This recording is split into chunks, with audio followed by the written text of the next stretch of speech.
ආයුබෝවන් පෘථිවියේ සීතලම ගම්මානය උෂ්ණත්වය ඍණ සෙල්සියස් අංශක 71ක් දක්වා පහත වැටෙන ගමක් ගැන සිතන්න. මෙය රුසියාවේ ඔයිමියාකෝ ප්‍රදේශයයි. මෙහි වර්ග කිලෝමීටර 1.5ක භූමි ප්‍රමාණයක පැතිර ඇති අතර එහි ආසන්න වශයෙන් පුද්ගලයින් 800ක් පමණ වාසය කරයි. මෙම ප්‍රදේශය කඳු මුදුන් වලින් වට වී ඇති අතර සුළඟක් නැති තරම්. මෙම කලාපයේ පොළොව පුරා අවුරුද්ද පුරාම අයිස් පවතින අතර මෙම ප්‍රදේශයේ නිවාසවල උෂ්ණත්වය වැඩි කිරීමට ගම්වැසියන් මධ්‍යම තාප පද්ධතියක් ඉදිකර ඇත.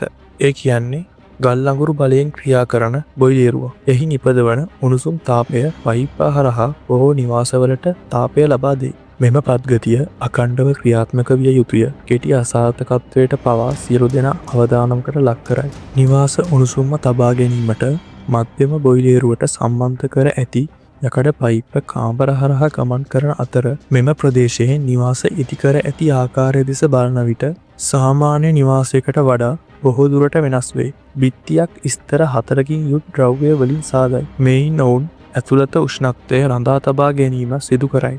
එක් කාමරයක් පමණක් හිතාමතාම උෂ්ණත්වය සාමාන්‍ය මට්ටමේ තබා ගනී.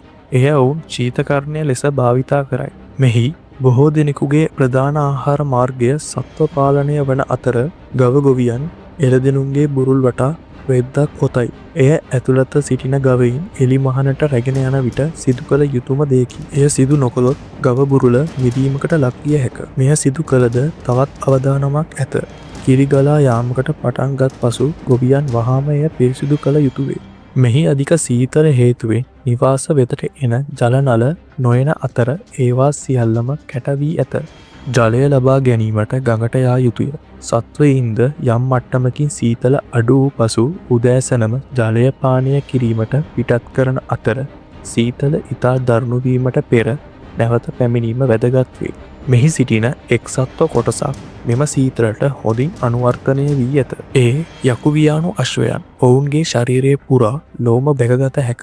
එය ඔවුන්ට උපකාරී වේ. මෙම වැසියන් විසින් අශ්ව මස්ද ආහාරයට ගනී. මෙම සතුන්ට ආහාර ගිම්හාන මාසවල ගබඩා කරගන්නා පිඳුරු වේ. ශීත ඍතුවල සතුන්ගේ ප්‍රධාන ආහාරය එය වේ. මෙම ප්‍රදේශයේ ජනවාරි මාසයේදී දිවා ආලෝකයේ පවතින්නේ පැය 4මාරක් පමණි.